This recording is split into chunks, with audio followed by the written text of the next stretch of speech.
C'est enregistré. Gérard Blanchet, avant que je vous salue, me recommande vivement de dire qu'il faut parler fort parce qu'il n'y a pas de micro et il faut que cette vidéo soit bien enregistrée qui sortira demain à plusieurs centaines d'exemplaires.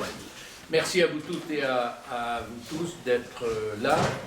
Je ne dirai pas la phrase habituelle, mais on aurait préféré que la salle soit pleine à craquer. Et l'activité montluçonnaise est chargée, n'est-ce pas? Merci à Lila Nandad de nous accueillir à nouveau. Il va tomber. Encore. Dans l'autre sens. Si les rayons se mettent à révolutionner maintenant. Merci à l'homme que je vous présente, Nicolas Devers-Dreyfus, qui est un spécialiste reconnu, je crois pouvoir le dire, des questions de défense. Il est ancien auditeur de l'Institut des hautes études de la défense nationale. J'ai connu un peu. S'est placé sous l'autorité du Premier ministre. Il est membre de la commission défense, paix et désarmement du Parti communiste français. Pour ceux qui seraient intéressés d'y aller sous diverses formes, il a été interviewé aujourd'hui dans le journal de la montagne. Nous nous connaissons un peu, nous nous tutoyons, vous ne serez pas surpris. Nicolas, quand tu voudras. Bien. Alors, permettez-moi de vous dire le plaisir de répondre d'abord à l'invitation de Pierre Goldberg et de participer aussi des rencontres de l'atelier sur le thème qui a été choisi par vous, ô combien d'actualité, de faire reculer toute velléité de guerre. Et de revenir aussi dans cette belle ville de Montluçon, ce peuple laborieux, au riche passé industriel de lutte, parfois au retentissement national. L'un des berceaux du socialisme français, ça fait quelque chose. Au combat victorieux, il y a déjà 40 ans, pour la réintégration d'Alain Claveau, ouvrier posté de nuit à l'usine d'Alop, dont le seul tort ayant été de décrire ses conditions de vie et de travail dans le journal L'Humanité. C'est l'anniversaire. Et des articles vont paraître voilà, là-dessus. Voilà. Alors, sur notre sujet, assiste-t-on à une course de vitesse entre catastrophe écologique et catastrophe nucléaire? La guerre d'abord. L'anthropologue Christian Damanja, dans son récent ouvrage Casus Belli, mène une enquête documentée sur les origines de la guerre. Il montre que les affrontements collectifs ne sont pas un phénomène récent de l'histoire de l'humanité et qu'ils peuvent avoir d'autres causes que l'accaparement des richesses. De la complainte d'Andromaque dans l'Iliade d'Homère aux méditations de l'humaniste néerlandais Erasme en 1516, dans une Europe en proie à de terribles violences, la nature enseigne la paix et la concorde. Tant de charmes nous engagent à les aimer, tant de liens, tant de raisons nous invitent à les conserver, qu'on nous dise après tout cela, quel est le démon capable de nuire, qui brisant, rompant ou divisant tout, crée dans le cœur des hommes cette rage insatiable de la guerre. C'était l'époque des guerres de religion. L'humanité a toujours connu la guerre. Votre société violente et chaotique, même quand elle veut la paix, même quand elle est à l'état d'apparent repos, porte en elle la guerre comme la nuée dormante porte l'orage. Vous reconnaissez une déclaration de Jean Jaurès en 1895. Si depuis plus de 2 siècles le capitalisme, avide de profit, brutal, s'affirme sous des formes diverses le responsable tant de la course à la destruction des équilibres planétaires que des multiples guerres de par les continents, nous observons que le phénomène de la violence collective n'a pas commencé avec ce mode de production aujourd'hui mondialisé. Il importe de bien cerner les causes des guerres, justement pour les contredire efficacement. Comme le caractérisait Patrick Le Yarrick, que vous allez bientôt recevoir, nous vivons désormais dans un monde à la renverse, un monde qui vacille, et ce n'est pas une crise passagère. Une bascule historique est à l'œuvre, sous l'impulsion d'un capitalisme mutant, plus agressif, sous l'égide d'une nouvelle internationale réactionnaire et d'une cohorte masculiniste d'autocrates et de néofascistes. Austérité, militarisme, surexploitation des ressources, marchandisation des vies, mise en cause des droits sociaux et environnementaux, remise en cause du droit international, menace de guerre généralisée.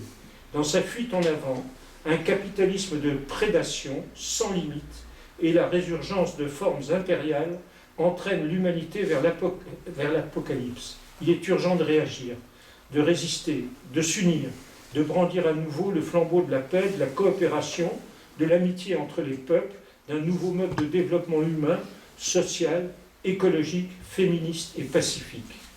En premier lieu, cette situation, la responsabilité en échoit à Trump, à son administration. En un an seulement, Donald Trump a dégoupillé tellement de grenades depuis son arrivée à la Maison-Blanche, le 20 janvier 2025, que le temps paraît s'être distendu. En 12 mois, il s'est rendu complice du génocidaire Benyamin Netanyahou, a fait les yeux doux un temps à Vladimir Poutine, a imposé ses dictates à coups de droits de douane, a coupé les vivres à la solidarité internationale, a fait kidnapper le président du Venezuela, s'est retiré de l'accord de Paris, du GIEC, d'une grande partie des organismes de l'ONU, a menacé Cuba, la Colombie, le Canada, le Mexique, maintenant le Groenland, l'état de droit démantelé pièce après pièce à l'échelle internationale. Dans cette ère où la force prime le droit, où la brutalité des rapports de force a culbuté ce qu'il existait de règles internationales, les guerres de territoire, les guerres de domination de puissance interétatiques, les conflits idéologiques à connotation religieuse, les guerres de captation des ressources énergétiques, minières, halieutiques, agricoles, les guerres de l'eau, les guerres civiles se déroulent sous le signe de la prédation. Ceux de nos amis progressistes qui, notant avec justesse l'irruption de nouveaux États du Sud dans le concert des nations, le surgissement de la force des opinions publiques telles les printemps arabes dans les déterminants de la situation internationale, eh bien, ils se sont malheureusement trompés. La force des dictatures, le rouleau compresseur des idées réactionnaires tiennent pour le moment le haut du pavé. Arrêtons-nous sur quelques aspects particuliers de la situation. Hors de chez nous, hors de France, le facteur démographique, à contrario de la situation française où d'une part croissante de la population vieillissante est plutôt tentée par une sorte de conservatisme pacifique, et tant mieux. Les nations où le dynamisme d'une jeunesse nombreuse rencontre l'impasse au projet d'avenir, les idées aussi bien de changement révolutionnaire que d'adhésion dans l'autre sens aux idées de ceux qui prêchent la violence, eh bien ça passe dans la jeunesse malheureusement. Alors, chez nous, l'oubli des horreurs de la guerre. La France, depuis 1945, n'a jamais été en paix. Ses gouvernements successifs ont conduit ou participé à de nombreux conflits, guerres sanguinaires de décolonisation, opérations armées diverses, adhésion à des alliances agressives. Mais c'est la troisième génération que nous connaissons, qui ne connaît pas les ravages directs de la guerre, qui n'en a pas entendu parler par ses propres parents, sur le sol national, la cruauté des horreurs de la guerre. À l'heure où nombreux sont les artistes, les plasticiens inquiets, mais que l'on espère mauvais visionnaires, trouvent leur inspiration dans les horreurs de la guerre, c'est quand même frappant, quand vous regardez les expositions, etc., ou les titres des compositions de musique. C'est un signal de l'époque. Les poètes savent mieux que d'autres dire la vérité des violences. Citons la poétesse Marceline Desbordes-Valmore au XIXe siècle. Quand le sang inondait cette ville éperdue, quand la bombe et le plomb balayaient chaque rue, quand le rouge incendie aux longs bras déployés étreignait dans ses nœuds les enfants et les pères, la mort disciplinée et savante au carnage étouffait lâchement le vieillard, le jeune âge, et la mère en douleur, près d'un vierge berceau dont les flancs refermés se changeaient en tombeau, j'étais là. Que le plomb déchirait et séparait les corps, les derniers cris du sang répandus sur les dalles, c'était hideux à voir. Pablo Neruda, la guerre d'Espagne. Et un matin, tout était en feu, et un matin, les bûchers sortaient de terre, dévorant les êtres vivants. Et dès lors, ce fut la poudre et ce fut le sang. Citons Aragon aussi, le roman inachevé, parlant de ses camarades de combat en 1940. Tu ne reviendras pas, toi qui courais les... ses camarades de combat en 1914. Tu n'en reviendras pas, toi qui courais les filles, jeune homme dont j'ai vu battre le cœur à nous. Quand j'ai déchiré ta chemise, et toi non plus, tu n'en reviendras pas, vieux joueur de manille qu'un obus a coupé par le travers en deux.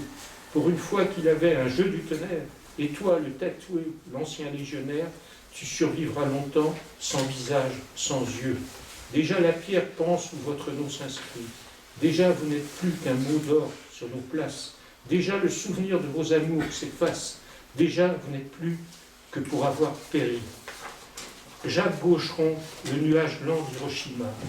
Un nuage d'aimant, né de la terre qui s'éventre. C'est une pluie de ville en cendres. Ne regarde pas. La poussière colle à la peau. Ne te lève pas. Et la peau qui tombe en poussière, ne la frotte pas. C'est la guerre à sa dernière heure qui met au monde un nouveau monstre et qui jette sur l'avenir un masque de momie. Adam Akkad, jeune poète à Gaza, il a 27 ans. Sans tête, ils l'ont porté dans un petit linceul et l'ont soulevé vers le ciel, comme une offrande au dieu de la guerre avec ses asticots et sa chair. Ils l'ont présenté incomplet avec ses os brisés et sa peau mutilée sur une table ouverte, dépouille d'un enfant affamé dont le monde entier déchire à belles dents la chair. Et pour terminer ces citations, Anne Hébert, fin de monde. Je suis le cri et la blessure, je suis la femme à ton flanc qu'on outrage et qu'on viole. L'apocalypse l'enchaîne à mon char, l'horreur te lie les mains, amour, amour qui t'a crevé les yeux. Je dis ça parce que ça parle mieux des horreurs de la guerre, je trouve, les poètes, que si nous, on les décrit. Et je crois que c'est nécessaire de le faire aujourd'hui. Parce que la guerre n'est plus une hypothèse abstraite. Dans un sondage variant publié le 12 janvier, on apprend que 58% des Français jugent probable que la France soit touchée par un conflit militaire dans les 5 prochaines années. Mais cette inquiétude s'accompagne de lucidité. Ils savent que le pays n'est pas prêt. 72% estiment que la France insuffisamment préparée militairement et 83% économiquement, qu'il s'agisse de l'industrie, de l'énergie ou des approvisionnements. Surtout, ils perçoivent très clairement ce que la guerre implique en termes de sacrifices et refusent que l'effort repose sur eux. 54% déclarent ne pas être prêts à accepter des augmentations d'impôts ou davantage de travail. Derrière la montée des discours martiaux, ce sondage dit une chose simple. Si l'idée de guerre infuse la population, elle ne veut ni l'improvisation stratégique, ni l'addition sociale. Et aujourd'hui sort un sondage payé par le mouvement de l'appel, le journal La Marseillaise et le journal L'Humanité, où très majoritairement, je crois que c'est 72%, les Français sont inquiets du risque nucléaire. Mais vous voyez, le sondage variant, moi, il me dit deux choses différentes quand même. On parle des impôts, on parle de choses comme ça, on ne parle pas de la mort. Enfin, vous voyez, c'est pour ça que je dirais qu'à nous, je ne veux pas accentuer les choses, mais ce n'est pas très rassurant sur l'état d'opinion. À nous les anciens, parce que je crois qu'on peut le dire quand même ici, il importe de faire souffler le vent du pacifisme sous les ailes des générations suivantes pour les aider à se représenter les horreurs de la guerre, au contraire des images aseptisées qu'ils reçoivent de la brutalité des choses, à dénoncer la guerre, des mots qui cachent la réalité des massacres où qu'ils se produisent, à bannir le consentement de la guerre. C'est vraiment un devoir. Je voudrais parler aussi, on peut parler de beaucoup de choses, mais de la machine infernale du soft power. Le soft power américain vise à substituer à la violence physique et militaire une forme de violence symbolique, imposant un modèle idéologique et culturel et l'affirmation de l'hégémonie US.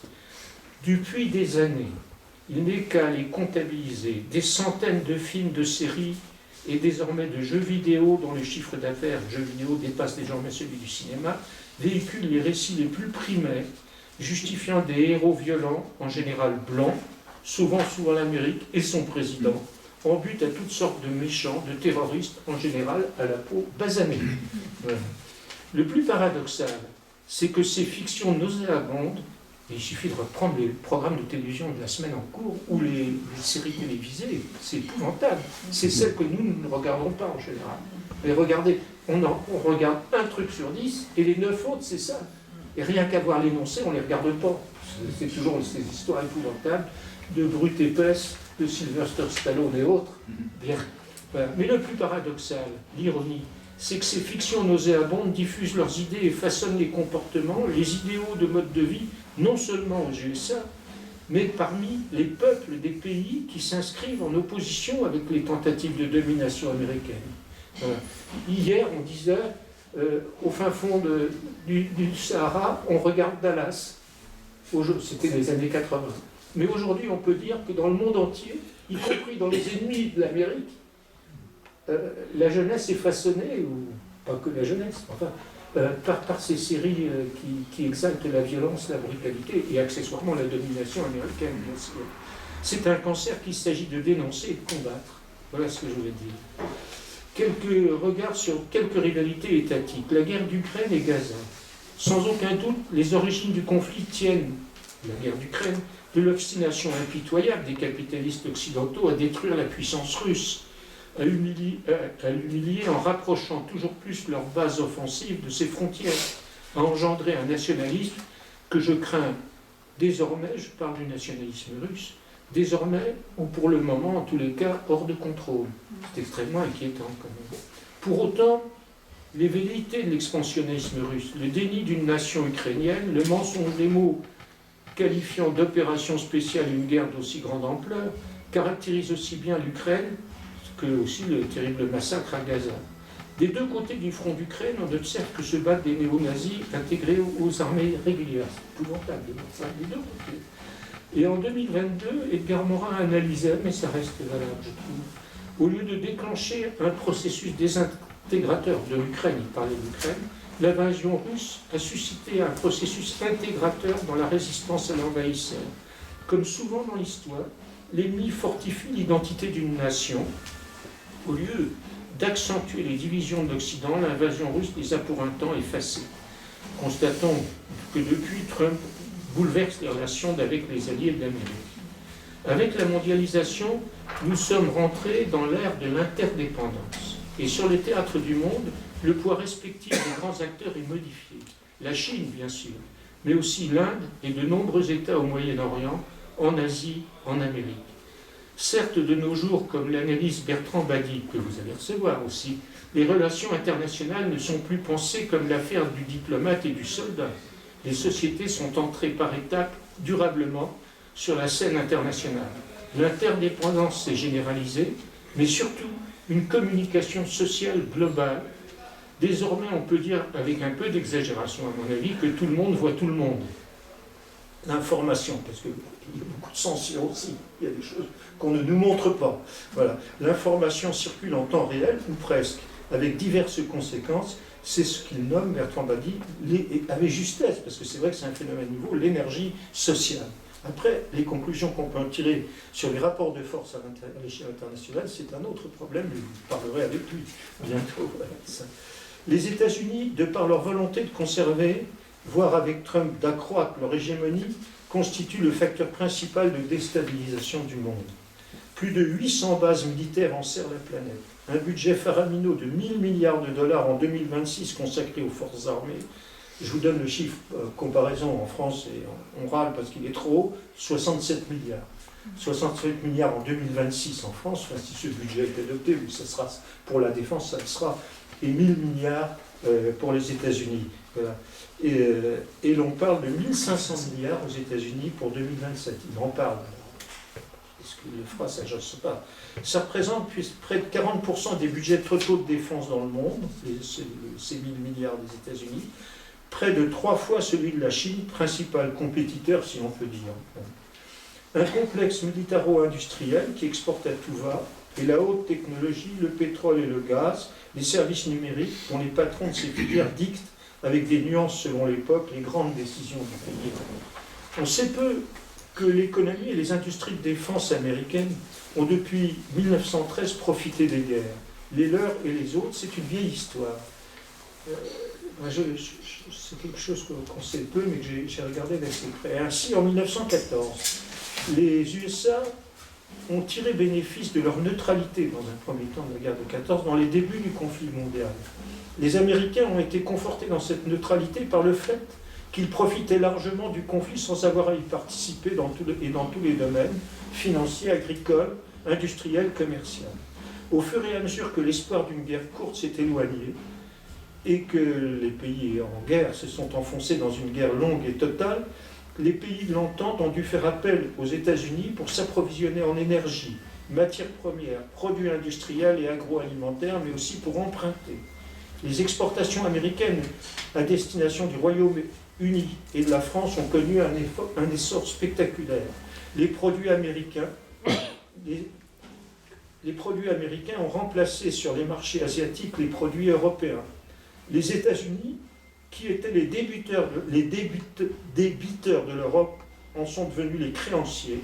Le dollar s'est renforcé et s'est trouvé renforcé par rapport à la livre sterling et au franc. La bourse de New York a supplanté la bourse de Londres. L'économie américaine, qui se trouvait au bord de la récession en 1913, retrouve rapidement le chemin de la croissance et de la prospérité. Ça n'empêche qu'en 1917, les Américains sont rentrés dans la guerre et que des dizaines de milliers d'entre eux, sur les presque 2 millions qui sont arrivés sur notre sol, sont morts en 1918. Je voudrais parler du fait nucléaire militaire aussi. Il n'est pas lieu de faire état des conditions de l'installation de ce nouveau monstre, destructeur potentiel de larges fractions de l'humanité, comme des équilibres déjà si incertains de la planète. Je vous parle en tant que pacifiste convaincu, conscient non seulement des horreurs de la guerre, phénomène que j'étudie depuis bien des années, mais aussi partisan farouche d'un désarmement nucléaire total, multilatéral et contrôlé.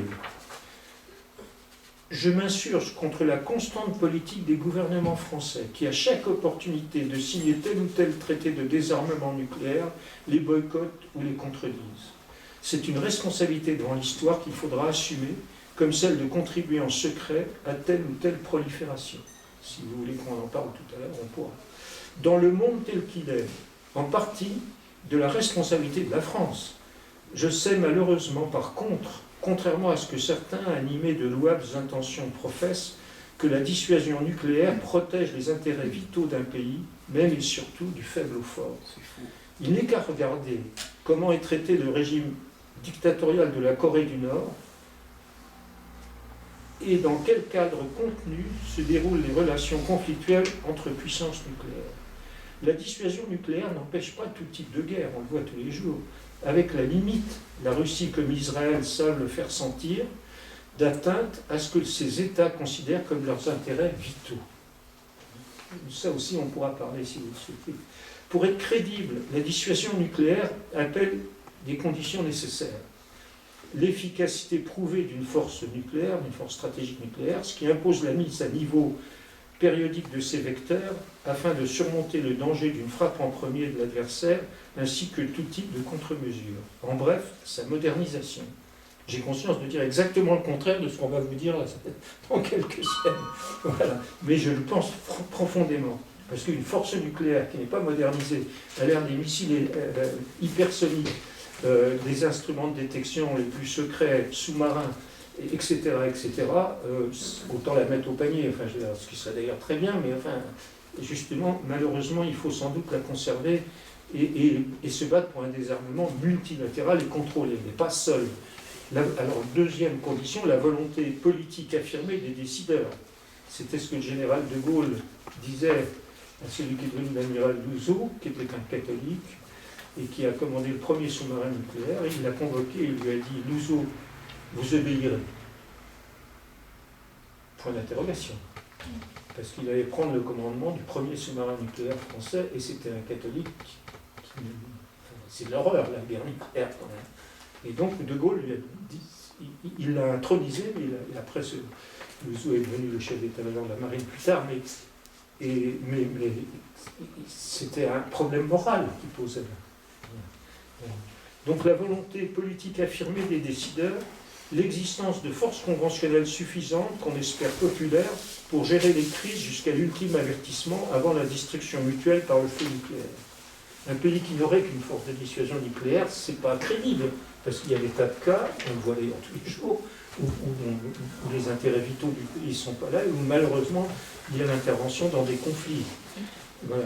De ce point de vue, jusqu'à un désarmement nucléaire multilatéral pour lequel il faut agir sans relâche, la stricte suffisance d'une force nucléaire permet de ne pas déléguer à d'autres le destin du pays. Parce qu'il y a des gens qui n'ont pas des États qui n'ont pas de force nucléaire, mais qui se mettent sous le parapluie d'autres États. C'est pas mieux. Voilà. Résister à la militarisation, à la privatisation de l'espace, du cyberespace, protéger les grands réseaux qui aujourd'hui innervent les activités humaines, ce sont des problématiques liées. La maîtrise publique des industries de défense, la participation des citoyens à leur défense également. En France, sur cette question comme sur les autres qui touchent à la défense, il manque un contrôle parlementaire et un débat démocratique, car ces enjeux de vie et de mort concernent le peuple entier. On n'en parle jamais quand même. Ce sujet, je l'explore depuis longtemps à la mesure du désintérêt marqué de mes amis et camarades, de façon que vivent dans le collectif progressiste une modeste compétence que l'on souhaite être toujours inutile. Mais enfin, un peu comme le héros, je dis, du désert des Tartares, le roman de Dino Buzzati, dans l'attente vaine du temps jusqu'à ce que l'ennemi arrive aux portes de la citadelle. Ce qui dépend de nous tous, que cela n'arrive jamais. Alors, refuser la facilité, refuser l'idée d'être dans l'avant-guerre. Il n'y a jamais eu de solution militaire à un problème politique. C'est la boussole du droit international qui permet d'identifier un chemin viable vers la paix. Il peut sembler naïf de le dire, alors que, par exemple, l'un des commissaires de l'Union européenne a relevé une trentaine de violations du droit international par Israël sans que son accord d'association soit suspendu, alors que l'observance de celui-ci est l'une des conditions de cet accord d'association. Je prends cet exemple. Mais toujours, comme le relevait le politiste Jean-François Bayard, il apparaît que l'adhésion aux dispositions du droit international est la seule vraie réelle politique dans le long terme. Il faut rejeter l'arsenic des mots guerriers qui banalisent et ne pas laisser faire, empêcher de tuer en rond comme au Soudan, à Gaza, en Birmanie, en Congo et ailleurs. Les grands discours des chefs d'État européens, à commencer par le président Macron, sur l'Europe forte ou l'Europe puissance ne sont pas la bonne solution. Le refus de la condamnation du rapt du président Maduro par les États-Unis, après les silences complices ou l'approbation de la colonisation israélienne de la Palestine et la poursuite de la guerre éliminant la population de Gaza, le silence qui pèse sur les menaces contre Cuba et la Colombie, c'est une caution de plus à un monde sanglant où la force remplace le droit. Ces approbations, ces complicités, ces silences contre le viol de la Charte des Nations Unies rendent impuissantes les institutions européennes. Les mots faux, 1000 fois répétés, alliés des États-Unis, ne sont qu'un voile qui cache une vassalisation mortifère. Certains représentants du capital européen commencent à s'en inquiéter, mais refusent de tirer les conclusions des impasses actuelles. On le voit à Davos ces jours-ci. Nous verrons dans les prochains jours ce qui sortira des entretiens de Davos, mais sans trop d'illusions, malgré le changement de ton qui s'amorce et les déclarations positives du président Macron, il en a fait un autre, la fermeté du Premier ministre canadien. Sans doute, plus que cela, ce sont les inquiétudes des marchés financiers qui ont surtout obligé Trump à un petit recul. Voilà. Il faut bien voir que les marchés financiers commandent les retraites aux États-Unis, par capitalisation, celle que nous ne voulons pas, justement. Et que donc, ils manifestent en ce moment bruyamment, avec ces histoires de droits de douane, etc., que ça ne va pas du tout. Et si c'est le cas, les retraites de millions d'Américains vont s'effondrer. C'est-à-dire l'électorat de Trump. Vous voyez ? Et ça lui fait encore plus peur que les déclarations, il vaut mieux qu'il y ait ces déclarations de fermeté des Canadiens, des Français, etc. Mais lui, son électorat, à un an des élections en mi-mandat, voilà, c'est pas possible. Il peut pas, vous voyez, c'est un homme d'entreprise, Trump. Il est obligé, au-delà de ce polichinelle épouvantable, mais il est bien obligé de tenir compte de ce qui se passe chez lui, ce côté-là. Voilà. Je vais vous passer parce que je ne sais pas leur fil. Je peux continuer? Ah bon? Enfin, il faut rejeter l'arsenic des mots guerriers qui banalisent et ne pas laisser faire, empêcher de tuer en rond, comme au Soudan, à Gaza, en Birmanie, en Congo, ailleurs. Je crois que je viens de le dire. Voilà. Oui. Le concept de marché ouvert où la concurrence est libre, alors que tous les continents se protègent, est devenu l'autoroute par laquelle, à coup de délocalisation, de spéculation, et de fluctuations monétaires, l'Europe est dépouillée de ses atouts industriels et agricoles, et la conception de la défense comme pilier européen de l'OTAN, soit l'inféodisation au desiderata de l'impérium, empêche l'Union européenne d'agir pour faire cesser des guerres comme on le voit en Ukraine, à Gaza et ailleurs. Parce qu'enfin, c'est quand même inouï que ce soit Trump qui discute de la paix en Ukraine, alors que depuis 25 ans, on ne parle que de se réarmer, avant même le début de l'invasion de l'Ukraine. Et jamais l'Europe, la France en particulier, n'a proposé un chemin diplomatique pour la sécurité collective en Europe. Alors même que, avant les dérives de Poutine, les Russes demandaient une négociation sur la sécurité collective en Europe, et pas qu'on leur explique que tel radar allait s'installer en Pologne, que telle troupe allait aller jusqu'en Ukraine, etc. Il faut quand même dire les choses comme elles sont. Jamais l'Europe, jamais la France n'a privilégié une solution pacifique, une solution diplomatique pour régler les conflits qui montaient en Europe. Je veux dire, il faut que ce soit Trump, à sa façon, et avec tout ce qu'on dit, enfin, on ne va pas revenir là-dessus, mais vous voyez, qui lui parle de paix, pour d'autres intérêts. Pour d'autres intérêts, évidemment, que celle de la paix, pour la prédation, mais, et le condemnium de quelques autocrates sur le monde entier. Voilà. Alors, je crois que c'est important. Source d'inspiration du droit international, l'Europe serait forte si elle se portait à la pointe de la défense du droit, de son utilisation et de la valorisation de l'ONU. Cela lui donnerait une force considérable et lui donnerait une aura positive auprès des peuples et de la majorité des États membres de l'Assemblée générale des Nations unies. Une attitude politique qui, du même coup, encouragerait les forces démocrates et progressistes aux États-Unis dans leur combat contre Trump. Or, l'Union européenne se décrédibilise de plus en plus, trahissant les valeurs qu'elle prétend défendre ou en s'affranchissant de plus en plus des textes internationaux dont elle est signataire. Politique migratoire inhumaine, volonté désormais de renvoyer des migrants vers le pays lointain, accompagnement de la politique de purification ethnique que mène Israël en Palestine, silence face aux crimes de guerre, crimes contre l'humanité et présomption de crimes de génocide perpétrés par ce pays dirigé par une extrême droite décomplexée, soumission à la guerre commerciale et monétaire menée par le capitalisme nord-américain, réponse positive aux demandes trumpistes de démantèlement de tous les lieux de régulation de l'espace numérique et des protections commerciales et environnementales dont les dispositifs du pacte vert européen. Le projet mondial de l'internationale réactionnaire et fascisante n'est pas un secret. Il se met en œuvre, il doit ardemment nous interroger sur le monde dans lequel nous nous réveillerons demain si nous n'organisons pas la riposte. Une construction européenne ne pourra être solide qu'à la condition qu'elle se fonde sur une union coopérative et solidaire des peuples, des travailleurs, associés et libres, souverains jusque sur la production, le travail, la création monétaire, cherchant les coopérations fertiles, notamment avec les pays du Sud, pour des progrès civilisationnels. Comme l'écrivait il y a une semaine l'historien Roger Martelly, il est temps de dire non, sans hésitation, sans contorsion, sans fioriture, et d'accompagner ces refus d'un autre récit positif, pacifique, émancipateur. Il n'est pas vrai que la réelle politique, celle du choc des puissances comme celle du choc des civilisations, est une manière d'assurer la paix et le développement des capacités humaines. La mondialisation a été la façon capitaliste de gérer ce que le poète Édouard Glissant appelle joliment la mondialité, c'est-à-dire ce destin commun de l'humanité qui découle de l'interdépendance généralisée de nos sociétés. On devrait se débarrasser de la mondialisation capitaliste, et on peut le faire, mais pas en tournant le dos à la mondialité, c'est-à-dire pas au repli. Voilà. Les institutions internationales ne doivent pas être mises au placard, mais réformées, c'est-à-dire démocratisées. La place des citoyens et des ONG peut être renforcée.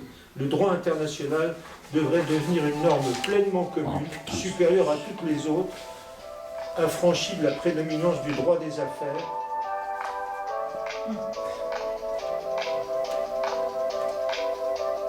C'est Trump. Excusez-moi, je sais pas, c'est un nouveau téléphone, je sais pas l'arrêter. Oh punaise. C'est bon. Attends, on va couper le son. Je conclue. Voilà. Le droit international devrait devenir une norme Ne pas pleinement déranger, je commune, pense que- supérieure à toutes les autres, affranchie de la prédominance du droit des affaires et libérée de l'équilibre des puissances. Alors moi je dis oui, relever le défi de faire vivre le collectif, l'esprit de solidarité face au vent mauvais de l'individualisme et de la haine des autres, ouvrir un chemin émancipateur qui réponde aux urgences sociales, écologistes, pacifiques de la planète. Merci. On revient un peu, excusez, il faut rester à peu près, oui c'est ça, 35 minutes. Bon, 35 minutes. Tout c'est est bien. ça. Voilà, Et ça sera encore bien si on instaure maintenant un débat. bien sûr. Bien sûr, interroger l'intervenant, mais y compris débattre entre nous sur une situation si brûlante, si dangereuse, si préoccupante. Allez, c'est reparti.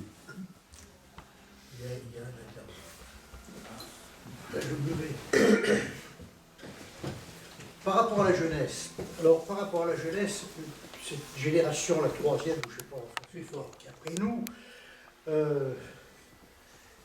tu as parlé de Rambo. C'est vrai que c'est du révisionnisme, parce qu'ils ont pris une déculottée au Vietnam, mais quand on regarde leurs films, ben, ils ont gagné. Donc les jeunes qui n'ont pas connu tout ça, ben, pour eux, ça leur rentre là-dedans. C'est l'ancien président de la République aux USA qui s'appelle Jimmy Carter qui a dit les USA existent depuis 250 ans et on a eu seulement 15 jours de paix. C'est-à-dire qu'en gros ils ont foutu le bordel sur toute la planète de la même manière que les Anglais d'ailleurs. Hein. Nous aussi. Ça doit être aussi. une maladie d'anglo-saxons, mais bon, voilà, c'est quand même un président de la République des États-Unis qui le dit. Alors moi je l'ai lu, et je ne sais même pas s'il n'y avait pas une vidéo là-dessus, mais il y a combien de personnes qui le savent? Donc voilà.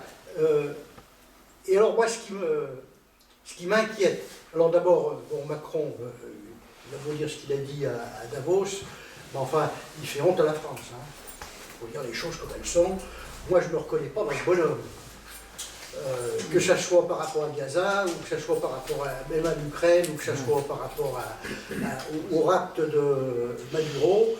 Alors bon, après il faudra qu'on finisse par nous donner une véritable définition de ce qu'est un dictateur. Castro, c'est un dictateur, Maduro, c'est un dictateur, et puis quelques autres encore, mais Netanyahou, c'est un démocrate, Trump, c'est un démocrate. Où on est parti? On est en train d'inverser toutes les choses. Alors après, je ne dis pas que c'est le paradis au Venezuela. Le paradis, il est... Moi, enfin, qu'on soit moi-même, c'est ce que je pense moi, il n'existe ni sur Terre, ni là-haut. Donc c'est vrai que chaque pays a des difficultés, etc. Le mieux, c'est quand même de faire un maximum pour aider les gens et les peuples. Donc voilà, et ce qui me choque, c'est que c'est quand même quelques individus, Trump, Poutine, Netanyahou, quelques individus comme ça, qui dirigent le monde, et nous on dit rien. Parce qu'on a une responsabilité. Hein. Alors l'autre fois, il y a eu une manifestation, je n'ai pas pu y aller, samedi dernier, par rapport à l'invasion au Venezuela, mais je veux dire, c'était dès le lendemain qu'il aurait fallu être mobilisé et qu'il y ait des milliers de personnes dans les rues. Quoi. Parce que ça, ils en tiennent compte. Quand il y en a qui me disent les manifestations, ça ne sert à rien, si ça sert à quelque chose. Et ceux qui sont là-haut, ils en tiennent compte. D'ailleurs, s'ils n'en tenaient pas compte, ils n'enverraient pas autant de policiers pour casser la figure des gens. Voilà, c'était ma participation. Alors, je ne pose pas forcément de questions, mais je dis ce que j'ai sur le cœur parce que c'est vraiment pénible, quoi. Maintenant, par rapport à une future guerre, alors, parce que quand on fait peur aux gens, on en fait ce qu'on veut. Et moi, je ne crois pas que la Russie attaque un jour l'Europe. Ils ont beaucoup de peine avec l'Ukraine, et militairement, ils ne sont pas en capacité. Bon, Todd, il explique dans son bouquin la défaite de l'Occident, et je veux dire, on le vit aujourd'hui aussi, parce qu'en gros, il y a deux Occidents. Il y a l'Amérique du Nord, et puis il y a l'Europe. Et c'est pas les mêmes Occidents. Enfin, je ne sais pas si je me fais comprendre, mais voilà. Donc, voilà, c'est tout ce que j'avais à dire. Oui, je voulais un peu dire ce qu'a dit Alain par rapport à Todd. Moi, je pense qu'il y a effectivement un scorpion qui pense qu'il est en train de mourir et qui est prêt à taper tout le monde. Ce que dit Todd dans La défaite de l'Occident, je rappelle que Todd il avait prévu l'effondrement du RSS, et il dit qu'on est actuellement dans cette situation-là. Le dollar est en train de prendre des coups dans la tronche. D'ailleurs, les BRICS sont en train d'essayer de mettre des monnaies substitutives, etc. Donc, il peut y avoir, et le danger est encore pire par rapport à ça, que le scorpion qui sent mourir, il est prêt à tuer tout le monde, quoi. Deuxième chose sur laquelle je voulais intervenir, c'est, je suis très préoccupé, je vais citer Hannah Arendt, la banalité du mal. Quand on voit, on a projeté au théâtre de Commentry le film Yala Gaza, et quand on voit les soldats israéliens qui font des cartons, y compris sur des enfants, voilà, et bon, parce qu'ils les considèrent comme de la vermine, ils ne considèrent pas que c'est des êtres humains, donc ils tirent dessus. Ou ce qui s'est passé à Sainte-Soline, quand des flics jouissent de tirer sur la tête des gens qui sont en face. Ça, c'est préoccupant. C'est-à-dire qu'on dit que les gens refusent la guerre, mais une fois lancés dedans, ils sont prêts à tuer d'autres êtres humains sans avoir de conscience dans l'immédiat. Parce que si on prend, par exemple, au Vietnam, les soldats américains qui avaient tué, y compris, je pense, au film Apocalypse Now, notamment, ils ont quand même, après, des problèmes. Ou le gars qui a lancé la bombe à Hiroshima, je crois qu'il s'est suicidé après. Donc, mais c'est après. Sur le coup, ils sont prêts à tuer et à torturer et à humilier. Ce qui se passe dans les geôles israéliennes, par exemple, c'est fou. Voilà. Alors, c'est pas très positif, mon intervention. Oui, non, je le dis. Donc, pardon. Plus fort. Plus fort, oui, d'accord. Donc, Trump se veut le champion de la paix dans le monde, allant jusqu'à réclamer le prix Nobel de la paix. Mais il y a une institution, il me semble, dont le rôle est dévolu, la paix dans le monde, c'est l'ONU. C'est Silence Radio, l'ONU. À quoi sert cette institution? On peut se le demander.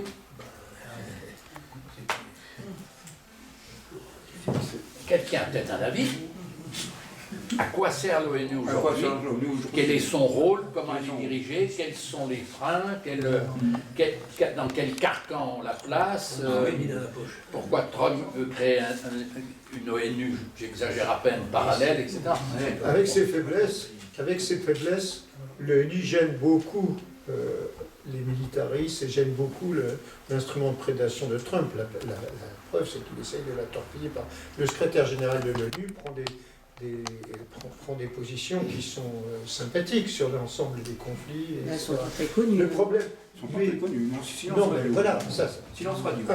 Deuxièmement, l'ONU est à New York et pour la première fois, les États-Unis se permettent de ne pas laisser venir un certain nombre de chefs d'État ou de délégations sur la que ce sont leurs ennemis, ce qui est scandaleux. Ce qui fait que l'ONU, dans ce cas-là, devrait se déplacer dans un pays neutre. Oui. Voilà. Troisièmement, entre la création de l'ONU en 1945 et de l'UNESCO à la conférence de San Francisco et aujourd'hui, le monde a beaucoup bougé. Donc de toute façon, cette façon de fonctionner avec un Conseil de sécurité des 5 puissances soi-disant qui ont gagné la guerre, voilà, n'est absolument 80 ans après, n'est pas valable. Donc il y a une réforme démocratique, mais une réforme aussi qui vient de grands pays. On peut penser ce qu'on veut de la façon dont ils sont dirigés, mais ils sont là aujourd'hui.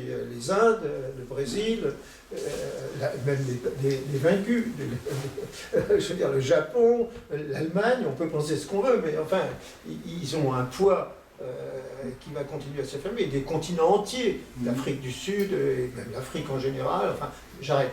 Voilà, mais c'est-à-dire que de toute façon, si on veut que l'ONU, il faut défendre l'ONU telle qu'elle fait aujourd'hui, en sachant que ce système du droit de veto au Conseil de sécurité empêche beaucoup de choses. Non seulement ça, il faut le réformer, mais aussi il faut trouver un mode de fonctionnement qui mette à égalité l'ensemble des nations, et notamment les grands pays des équilibres aujourd'hui du monde qui sont passés de 1945, je crois. Voilà ce qu'il faut dire. Mais il ne faut quand même pas jeter le bébé avec l'eau sale, parce qu'il y a les dizaines d'institutions satellites de l'ONU font un travail formidable quand même. Et on voit bien que quand ils arrêtent d'être financés, ce sont des catastrophes. Voilà, ce sont des catastrophes. Et la direction administrative, si j'ose dire, de l'ONU prend des positions politiques qui exaspèrent Netanyahou, qui exaspèrent Trump et qui exaspèrent beaucoup d'autres. Voilà. Donc il y a les deux côtés. Voilà, c'est un verre à moitié plein, mais de toute façon, ça ne peut pas continuer à fonctionner avec un tel manque de représentativité. Oui. Ça, c'est sûr. Voilà, il y a un problème démocratique mondial. Voilà. En plus, je terminerai là-dessus, on a besoin on est dans la mondialisation. Qu'elle soit capitaliste épouvantable, c'est une chose. Voilà. Et avec les tentatives de prédation, d'hégémonie, etc. Mais l'avenir n'est pas au repli, quand même. On voit bien que pour la gestion des océans, pour la gestion des espaces maritimes, pour la gestion de la planète en général, pour la gestion des transports, pour la gestion de tout, aujourd'hui, c'est mondial. De la communication, c'est mondial. Donc la solution n'est pas de faire comme ça. C'est en ce sens, d'ailleurs, que notre extrême droite est hors jeu là-dessus, enfin, et donne une image complètement déformée des intérêts du pays.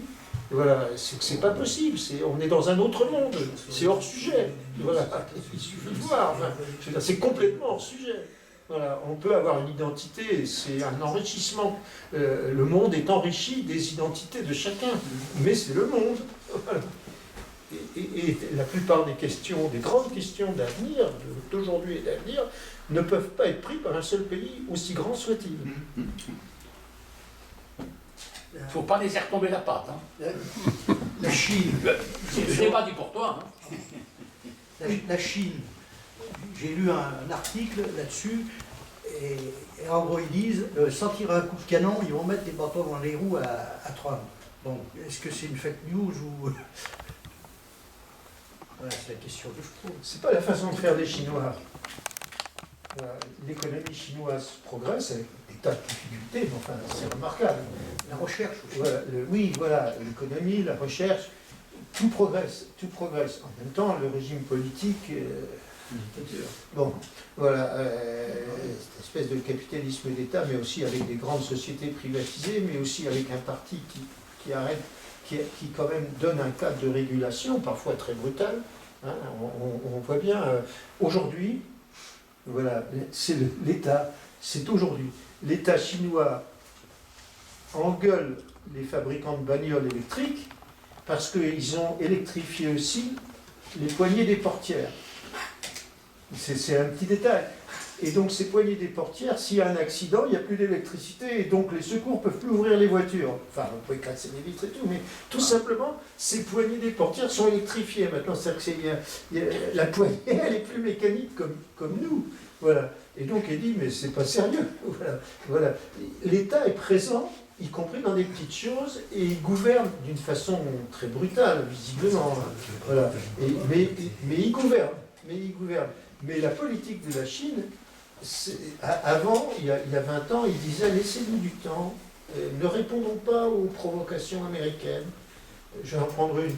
Au moment des guerres de Yougoslavie, une erreur de bombardement a fait qu'à Belgrade, l'aviation américaine a détruit l'ambassade de Chine. C'est pas de guerre.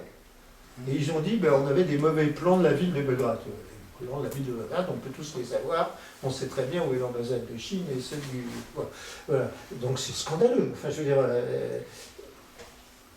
la Chine proteste, mais la Chine veut monter en puissance. Je ne sais pas ce qu'ils feront le jour où ils sont arrivés à égalité. C'est ce que craignent les Américains. C'est toi qui parlais du scorpion. Voilà. C'est effectivement le scorpion. Et le scorpion est inquiet. Voilà. Le scorpion est inquiet parce que la puissance de recherche militaire, économique, commerciale de la Chine, avec beaucoup de problèmes, hein, qu'on va pas... Elle monte quand même. Elle ne monte pas aussi vite que le croyaient certains, mais elle monte. Voilà. Donc, on ne peut pas prévoir le futur. Mais la politique chinoise, qui est bien dans l'esprit traditionnel en plus, c'est pas de faire des déclarations guerrières et qui sont pas... Enfin, que la Chine ne pourrait même pas supporter aujourd'hui. Et puis, excusez-moi de revenir là-dessus, mais un conflit entre ces grandes puissances, ça, comme sur notre continent, ça sera forcément un conflit nucléaire. Ne croyez pas que... C'est en ce sens que, malgré tout ce que je dis, tant qu'on n'arrive pas à imposer, et ces gouvernements français sont scandaleux là-dessus, d'aller vers le désarmement au lieu d'aller vers la prolifération, mais excusez-moi de le dire, mais peut-être seul de mon avis, enfin pas tout à fait seul, mais quand même, je préfère qu'on ait une force de dissuasion. Je m'excuse de le dire, une force de dissuasion en état, c'est-à-dire modernisée à la mesure des menaces qui portent sur cette force. Qui pèsent sur cette force. Parce que le conflit, malheureusement, c'est la seule façon d'éviter un conflit sur les intérêts vitaux des uns et des autres. C'est bien, et ça a tenu quand même depuis 80 ans, contrairement à ce que disent certains, c'est bien quand même que ce cataclysme épouvantable, voilà. Mais c'est à l'humanité entière d'aller vers le désarmement nucléaire. Ça ne peut pas être un pays tout seul. Quand on voit un horrible dictateur comme celui de la Corée du Nord, eh bien, les États-Unis l'auraient 1000 fois vitrifié avec leurs alliés, le Japon, la Corée du Sud, etc., s'il n'avait pas la bombe atomique. C'est affreux de dire une chose pareille. Parce qu'il n'y avait pas la Chine aussi. Oui, s'il n'y avait pas la Chine, mais enfin, en tous les cas, si cette bande de dictateurs, un peu cette espèce de monarchie, n'avait pas ça. Et Israël, je vais vous dire quelque chose. Le jour où, avant les bombardements et tout, c'était l'année dernière, Israël, elle a ses bombes atomiques sur des sous-marins fournis par l'Allemagne, qui sont des sous-marins classiques, c'est-à-dire que c'est des sous-marins diesel, voilà. Mais ils ont adapté des missiles. Eh bien, ils ont fait passer, et tout le monde l'a vu, un sous-marin par le canal de Suez, qui est allé se porter en mer Rouge, à distance balistique de l'Iran, et ça a calmé le jeu. Vous voyez, c'est-à-dire que les pays qui ont ça, ça change quand même la donne. Vous voyez, je sais que je ne soutiens pas la politique israélienne. Ça vraiment pas. Mais pas plus que la politique de la Corée du Nord, d'ailleurs. Mais on le voit. Je veux dire, il faut bien regarder. C'était De Gaulle qui était comme ça. Enfin, il faut bien regarder l'état des rapports de force. Voilà. Et comment les choses se passent. Et la brutalité du monde, comment elle fait les choses. On pourrait débattre là. Oui, oui. La France a besoin d'une force de Oui. dissuasion moderne adaptée. C'est pas l'opinion de tout le monde. Voilà. Ah non, vraiment pas. Hein. Il ne faut pas attendre qu'on soit dehors en disant qu'est-ce qu'il nous a dit celui-là, Oui, oui. ou qu'est-ce qu'il a bien dit. Hein. Non, mais qu'est-ce Mais qu'il qu'on en dit? débatte là. C'était d'ailleurs ce qu'on... C'est pas une petite question. Hein. Mais non. Ça devrait être un chantier. Ça devrait être un chantier. Moi, je conçois tout à fait ça. Je ne suis pas sûr de me voir dire ça. Comprenez-moi. On est tous des pacifistes. Je ne suis pas sûr d'avoir raison là-dessus. Les arguments que je vois de Jean-Marie Collin, que vous allez recevoir, et d'autres, ne me convainc, et d'autres avant, Paul Quilès, l'ancien ministre de la Défense, ça fait pas mal de gens importants et intelligents qui disent le contraire de ce que je dis. Voilà. Jusqu'à présent, les arguments, si je pensais que leurs arguments si je les avais reçus, je changerais volontiers d'opinion. Mais voilà. Moi, sur ce point, moi j'ai été opposé quand le Parti communiste a pris position sur la... J'étais déjà à cette époque opposé, alors donc je suis toujours. Mais je pense que historiquement, l'humanité, quand elle a inventé de nouvelles armes, elle les a utilisées. Et elle les a déjà utilisées, puisque Hiroshima... Bon. Mais Hitler aurait eu la bombe atomique, il l'aurait aussi utilisé.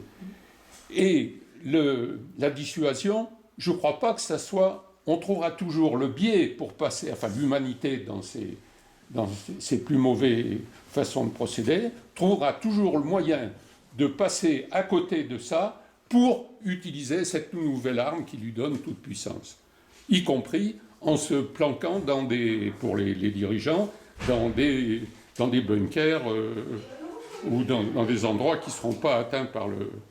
Voilà, donc, il y aura, à mon avis, il y aura toujours le moyen de passer outre.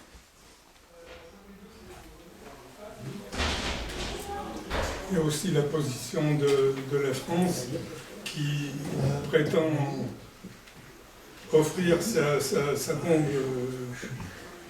nucléaire aux pays de l'Europe. Et ça, c'est pas non plus pour rassurer. Hein.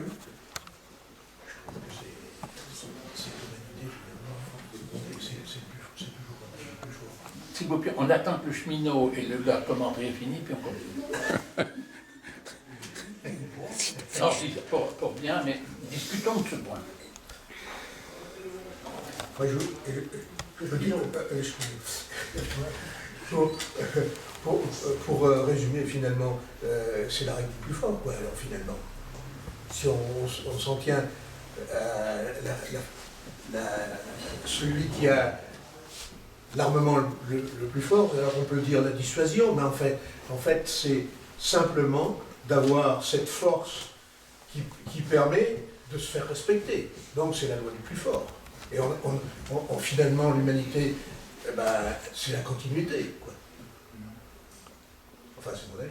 Parce que la dissuasion, ça ne va pas dans le sens du désarmement. Hein. Comme dit monsieur, c'est la loi du plus fort encore. Et c'est un gouffre financier aussi.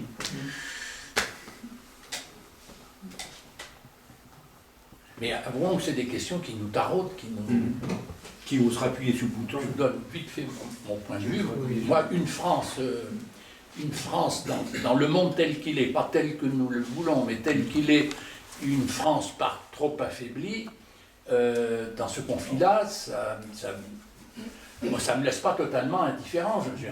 Je pense à mes enfants, à mes petits-enfants, à tous ceux que j'aime, et j'aime le maximum de monde.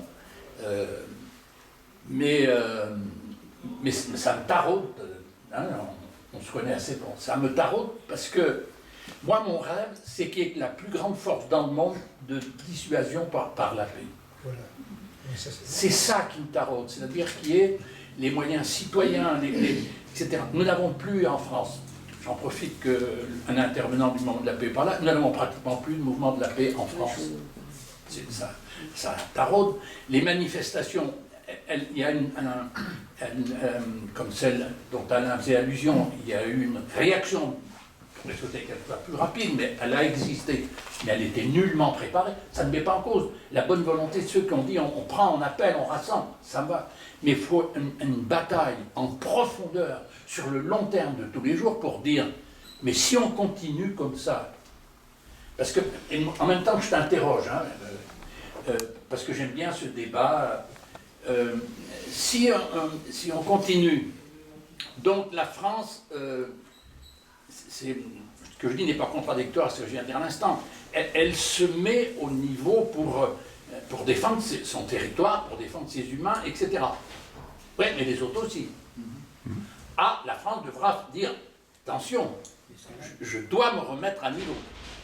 Et puis, parce que moi j'appelle pas Trump, je ne le compare pas à un scorpion, je le compare à un fasciste. Oui. Ce qui, à mes yeux, Un scorpion fasciste. est un petit peu différent. J'aimerais bien t'interroger là-dessus. D'ailleurs, quelle est je fais juste une petite parenthèse là. Pour moi, c'est donc un fasciste. C'est pas le fascisme à Hitler. C'est plus la même époque. C'est pas la même chose. Mais c'est le fascisme. C'est la préfiguration de ce que feront les Le Pen et compagnie ici, chez nous. Faut pas se voiler la face. Mais je ferme cette parenthèse. Pendant ce temps-là, je m'interroge. Je me dis s'il y avait, est-ce que tous les progressistes, tous les partis politiques, je vais dire non seulement progressistes, mais républicains, on peut être d'une certaine forme de droite et aimer la paix. Je ne fais pas de propagande pour lui, mais écoutez par moment, c'est en ce moment, De Villepin. Oui, je pense à lui. Ça ébranle, hein, il a une position d'homme de droite, mais un patriote, etc. Si on continue ça, je fais le schéma inverse, l'hôpital, l'école, il n'y aura plus les moyens. On est déjà étranglé. Certes, il existe des moyens qui ne sont pas utilisés, qui peuvent permettre qu'on ait une défense et en même temps de voir les bénéfices, etc.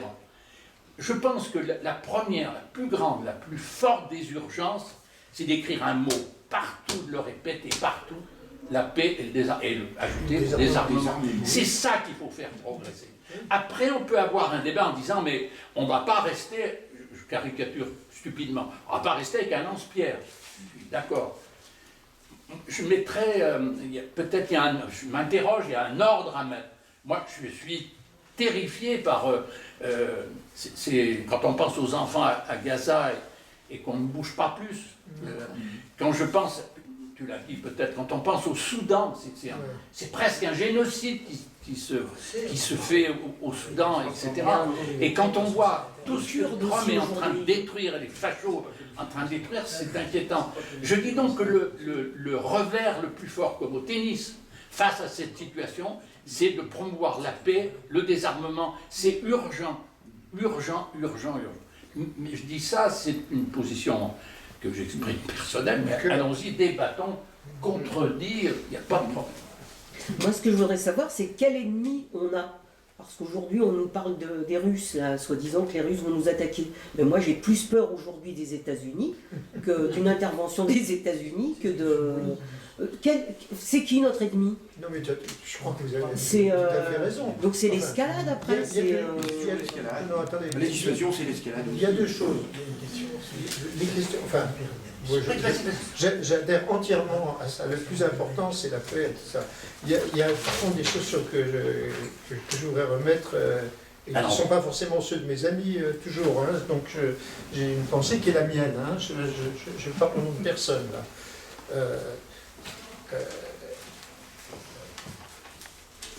Il y a une différence entre la défense et le fait nucléaire.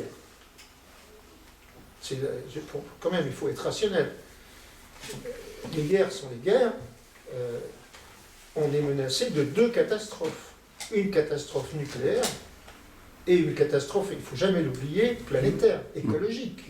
Parce que ce que fait Trump, ça nous ramène en arrière de ce que timidement l'humanité, ces différents États faisaient pour avancer quand même pas assez vite pour éviter la catastrophe. Voilà, donc moi je lis les deux. Il faut être social, écologiste et pacifiste. On peut le mettre dans l'ordre qu'on veut, mais il faut les trois choses sont liées. Hein. L'exploitation des hommes, la domination, l'écologique, parce que la planète va mal. Même sans catastrophe nucléaire, on parle de nos enfants, ça va mal se terminer si on ne fait rien. Hein, si la pente est comme ça, le GIEC le dit, et ils ont raison. Voilà. Et la troisième chose, c'est que contrairement, c'est déjà horrible la guerre, mais la guerre nucléaire, on passe à un autre monstre là. Hein. Voilà. Donc il faut être bien responsable sur ces questions. Ensuite, donc, ça amène à dire exactement ce que tu dis, la paix et l'écologie. Je rajouterais quand même, et quand même de continuer pour essayer d'éviter la catastrophe, et que, je ne sais pas comment il faut l'appeler, planétaire, écologique, climatique, oui, voilà, il y a le climat, il y a tout, bon, voilà, il y a tout ça. Voilà. Ensuite, il y a les questions de la défense. La question d'une force nucléaire n'est pas pour attaquer qui que ce soit. Il faut, enfin, notre doctrine, enfin, je vais vous dire, c'est pas un secret parce que maintenant 40 ans ou 45 ans est passé. Un jour, les communistes ont réuni dans une colonie de vacances des bords de Loire les quelques-uns qui s'intéressaient à la défense. Gardés par ça a duré 2 jours, gardés par les grévistes du Parisien libéré. De mes Pyrénées-Orientales, où j'étais à l'époque un militant, j'y étais. Et il n'y avait pas de présupposé. Chacun a donné son opinion sur cette question atomique. Moi, l'opinion que j'avais étudiée, j'ai toujours étudié ces trucs-là, c'est que malheureusement, De Gaulle a ponctionné réellement l'économie de l'époque en construisant Pierre Latte, 500 milliards quand même, voilà, et en montant sa force de frappe. Contrairement à ce que disaient les communistes dans notre Vulgate, moi j'ai manifesté, on disait une force de frappe ruineuse et inutile, comme on disait. On a tous manifesté, notre génération, et inefficace, je crois, voilà. Et moi j'ai dit, maintenant que cette dépense a été faite, on peut dire tout ce qu'on veut, on peut discuter de la question morale, mais on ne peut pas dire qu'elle est inefficace parce qu'elle ne l'est pas. Voilà, les sous-marins nucléaires français à l'époque, le sous-marin nucléaire français, les Mirage 4, c'était les Mirage 4, ça existe et ça passe. Voilà, et on peut pas... Nous ne l'aurions pas fait. On a eu raison de le combattre d'ailleurs, sans doute. Voilà. Mais De Gaulle l'a fait. Et les Français l'ont payé, quand même. Les Français l'ont payé. Et ils ont payé beaucoup plus que ce qu'on paye aujourd'hui, parce qu'aujourd'hui, la maintenance des forces nucléaires, c'est 15% du budget, du budget de la défense. C'est à la fois beaucoup et pas beaucoup. Enfin, vous comprenez ce que je veux dire? C'est pas le problème. Le problème n'est pas budgétaire. Il ne faut quand même pas tout mélanger. Le problème n'est pas, contrairement à ce que disent certains, etc., on pourrait construire des écoles, etc. Bon, ben, si c'est 15% du budget de la défense, si c'est nécessaire, il faut les prendre. Si ce n'est pas nécessaire, il ne faut pas les prendre. Mais voilà, voilà. Et moi, je suis aussi intervenu sur le spatial, parce que c'était le début, la communication, l'observation et le renseignement, ça commençait, c'était en 76, 77. Voilà. Et j'ai dit, ne nous trompons pas sur les coûts. Le centre d'études spatiales français, voilà ce que coûte un satellite, voilà ce que coûte, et ça coûtait beaucoup plus cher qu'aujourd'hui ça ne coûte d'ailleurs. Voilà. Et alors, la réunion s'est terminée et personne n'a pris de décision. D'ailleurs, moi je pensais être tout à fait minoritaire, pour vous dire la réalité. J'étais jeune et bon, on me demande mon avis, je le donne, mais en me disant, ben voilà, j'ai donné cet avis. Et puis je lis le rapport Canapa en 77 et ma réaction a été double. D'une part, c'était ce que je pensais, en gros, le rapport pas tout à fait sur les attendus, mais enfin, en gros. Deuxièmement, c'est une connerie monumentale de faire un rapport comme ça, sans lancer le débat dans le parti démocratiquement, parce qu'on ne peut pas changer de position du tout au tout, uniquement par un rapport au comité central. C'est exactement le contraire de ce que pensent tous les communistes, et la direction du parti, et nous-mêmes tous, on pensait le contraire quand même, et on a tous manifesté partout, et tout d'un coup, avec un rapport, on va changer. Donc c'était évident que ça allait braquer le peuple communiste, je dirais. Et encore aujourd'hui, 40 ans après, ça le braque toujours. Voilà. Parce qu'on n'a pas lancé ce débat.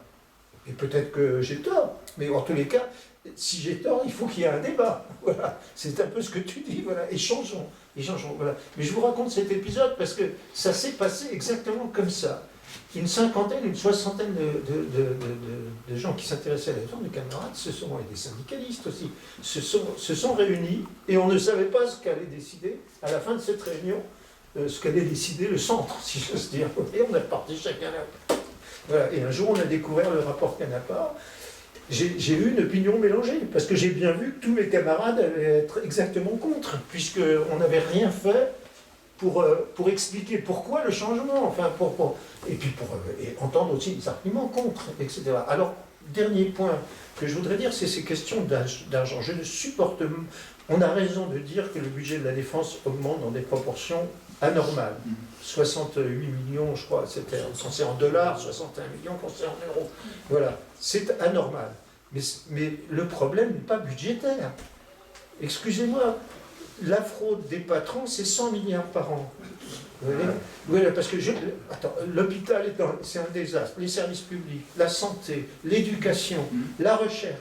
Oui, mais l'argent, on est un pays riche. Enfin, quand on regarde les 211 millions de Fabien Gay, là-dessus, il y en a au moins 100 milliards, 200 milliards, il y a au moins 100 milliards qu'on pourrait récupérer, je dirais. Les crédits impôts recherche, où les cabinets fiscaux préparent les dossiers pour des entreprises qui n'ont jamais fait la moindre recherche.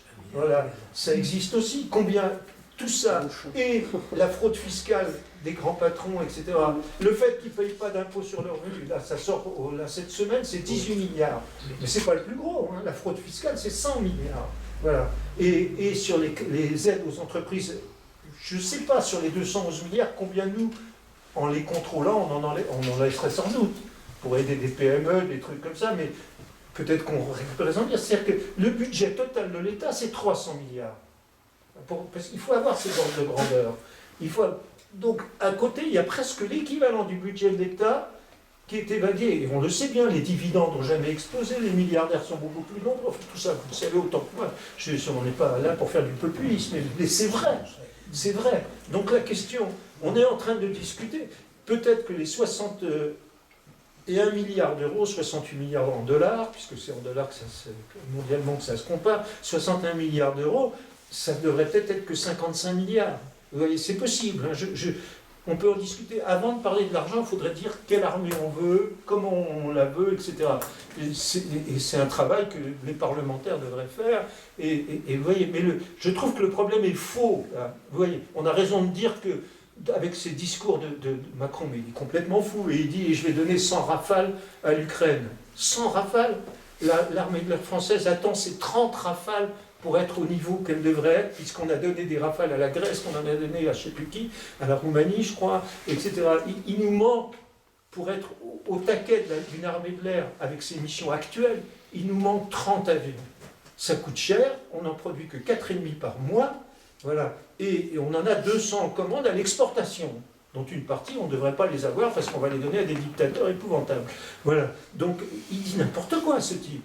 Il dit n'importe quoi. On ne va pas donner 100 rafales à l'Ukraine. Évidemment, on ne peut pas les produire. Oui, on en produit 4 à 5 par mois. Voilà, donc on ne va pas, à moins de transformer. Vous voyez, et il y a bien d'autres problèmes dans l'armée.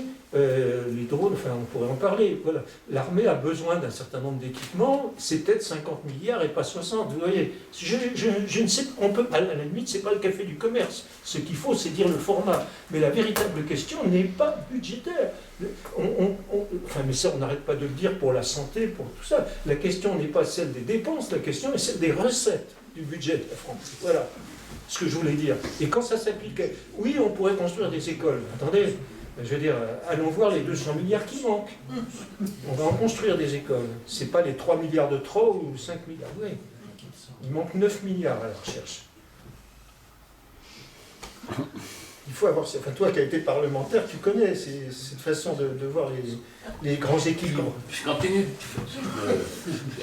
connaître mon opinion, l'autre jour, j'ai entendu Natacha Polony là, sur un truc qui disait que tous les...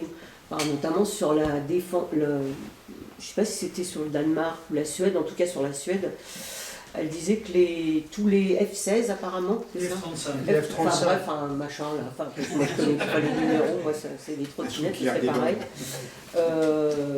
Toutes les clés, c'est des clés qui vont tous les 48 heures et c'est les États-Unis qui peuvent les donner. Donc c'est pas tout à fait vrai, mais l'entretien est aux États-Unis. Oui. Mais c'est absolument hallucinant.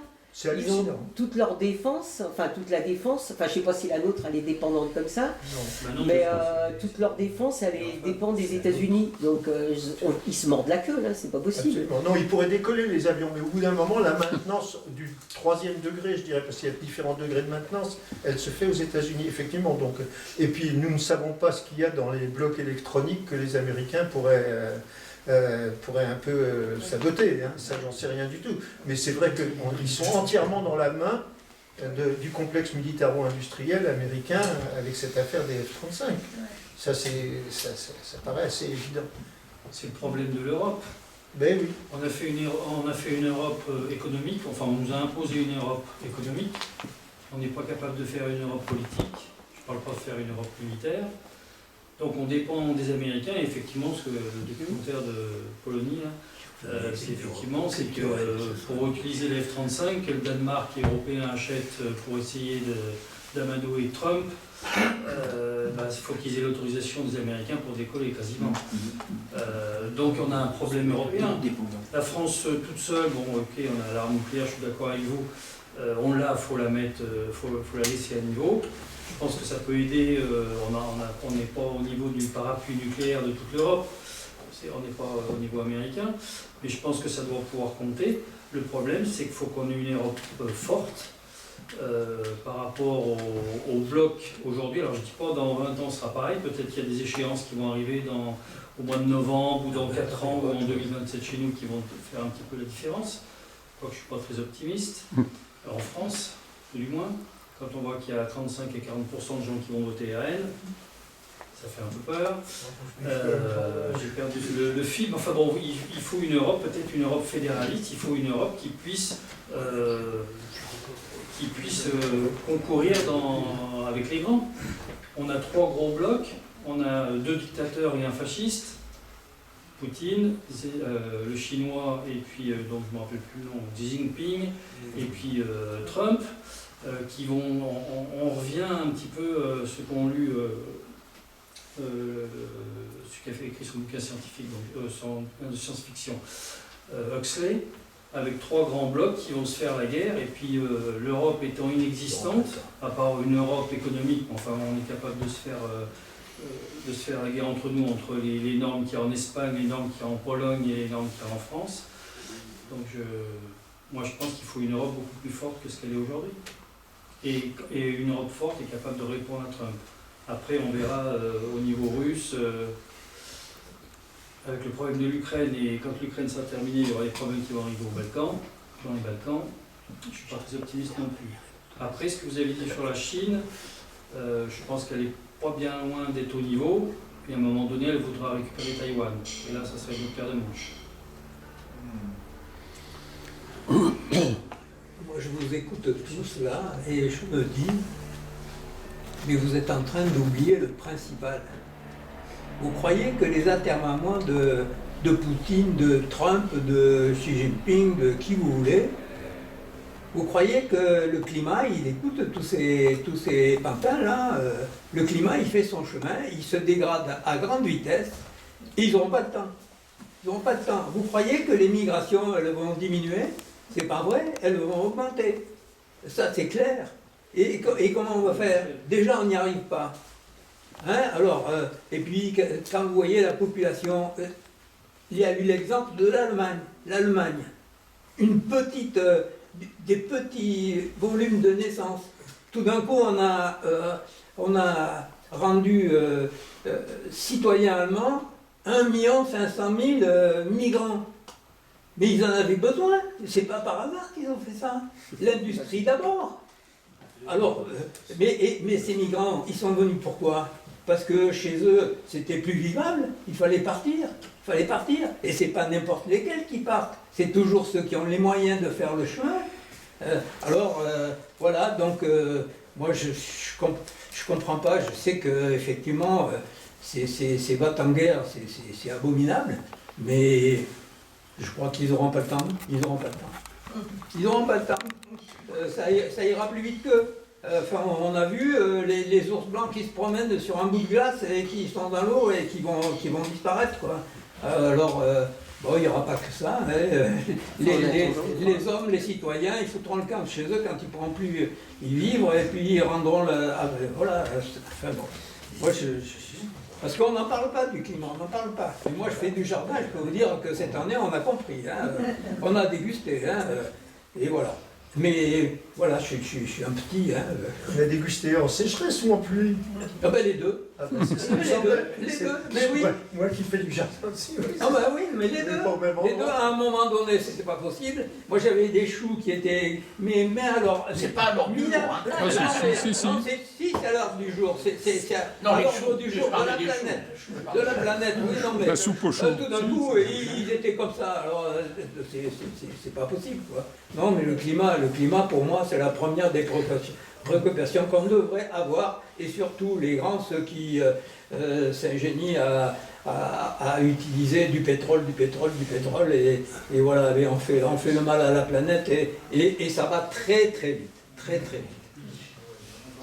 Voilà. Je pense qu'on a plusieurs points d'accord, mais chez moi, ça laisse une grande interrogation.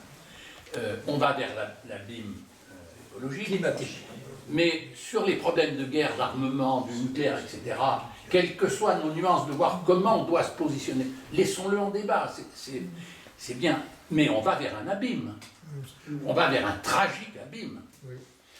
Donc, c'est facile tout à l'heure quand je disais, il faut se battre pour la paix, etc. Et encore une fois, ça va rappeler des échanges que nous avons eus ici.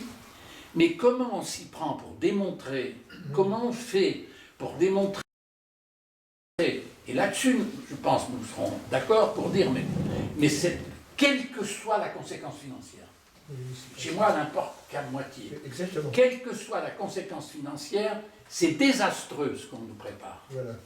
Que peut-on faire à la place? Comment peut-on faire à la place?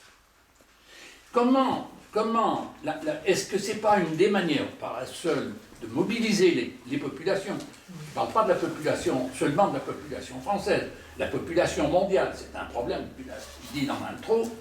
Comment les mobiliser? Comment les sensibiliser? Comment ouvrir leur conscience à la gravité de la situation? C'est en leur parlant d'un autre projet de société.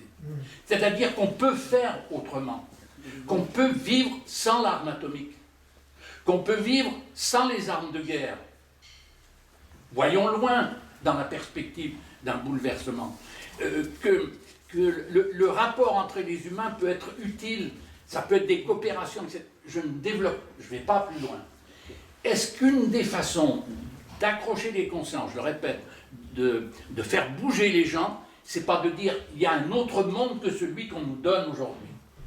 Si on ne fait pas ça, nos débats sur... Et ils sont intéressants, il n'y a pas... faut-il avoir une force... On n'a pas bien répondu à la question. Moi non plus, je ne sais pas qui c'est qui peut nous attaquer. Si, il faut laver ça. Donc, vous voyez, ce que je souhaite, c'est... Et ça murmure, le plus où ça murmure, je pense que c'est dans les ONG, dans les différents mouvements de la paix qui ne sont pas tous dans un bon état en France, pas que chez nous, mais dans nos forces mobilisatrices que sont les partis politiques, etc., ça ne vient pas. Pourquoi ça ne serait pas alors, dans une démarche citoyenne, d'exiger, de formuler l'espérance d'une autre façon de voir le monde, d'une autre façon de construire le monde? Est-ce que ce n'est pas ça la tâche numéro 1? Et qui amène à toucher, mais par l'absurde le plus total, les armes nucléaires, toutes les armes, etc. Et est-ce que ce n'est pas le meilleur moyen, ce faisant, de dire que la protection des humains appelle en priorité la protection de la planète? Tout est lié. C'est cette question que je me pose depuis un moment. Moi, je vais dans ton sens. On parlait tout à l'heure des poètes et les citations qui ont été faites. Les poètes, ils décrivaient l'horreur, quoi. Est-ce qu'on ne pourrait pas mobiliser à la fois les poètes, les réalisateurs de films? J'en ai déjà parlé à Yannis Fouloutas, le réalisateur franco-grec. Il y en a marre d'avoir des films qui parlent de la dystopie. Je ne sais jamais dire le mot. Parlons de l'utopie. Réalisons. Donc, disons à Gérard Mordillat, il faut que tu nous fasses un film qui donne envie de cet autre monde. Voilà. Et qui soit, si possible, aussi dans la joie. Parce que il y a HK et les Saltimbanques, il a fait un clip, je ne sais pas si vous l'avez vu, Un autre monde, où ça se passe avec des ânes, je ne sais pas si vous avez vu ce clip. Voilà, c'est le type de film dont on a besoin. On est un peu inaudible quand même, parce que quand on voit le matraquage, je regardais sur La Bas si j'y suis hier soir, il y avait une compilation de plein de journaux, de CNews, machin, etc., sur l'attaque au Venezuela. Alors bon, ça a été la grandeur... Enfin, après, on dérive sur Mélenchon, machin, etc. Enfin, tout ça, c'est un beau bazar, mais c'est hallucinant. Moi, c'est effrayant. Mais enfin, j'ai même pas de mots, parce qu'en fait, mais il y a un consensus, quoi, sur... c'est normal qu'on puisse aller attaquer son voisin comme ça, qu'on puisse aller mais c'est hallucinant. Et comment on combat ça? On n'a pas les armes, on devient complètement inaudible. Et enfin, moi, je sais pas, là, je suis vraiment très défaitiste, moi, mais vraiment plus que tout. Il n'y a plus rien on n'entend plus rien sur Gaza, il y a plein de conflits. Il y a les Kurdes là, qui sont en train de se faire massacrer. Enfin, moi, je suis complètement, vraiment très, très, très pessimiste. Et ils sont en train de tout gagner, quoi. Mais dans tous les... partout, quoi.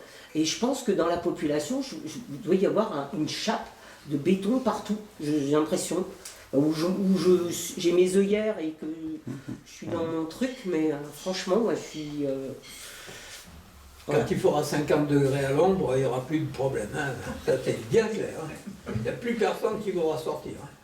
Ils se mettront bien à... Oui, mais en attendant, on est en train de massacrer des gens. Non, mais en attendant, ça arrive. Ouais, ça arrive. mais en attendant, on est en train de massacrer des gens.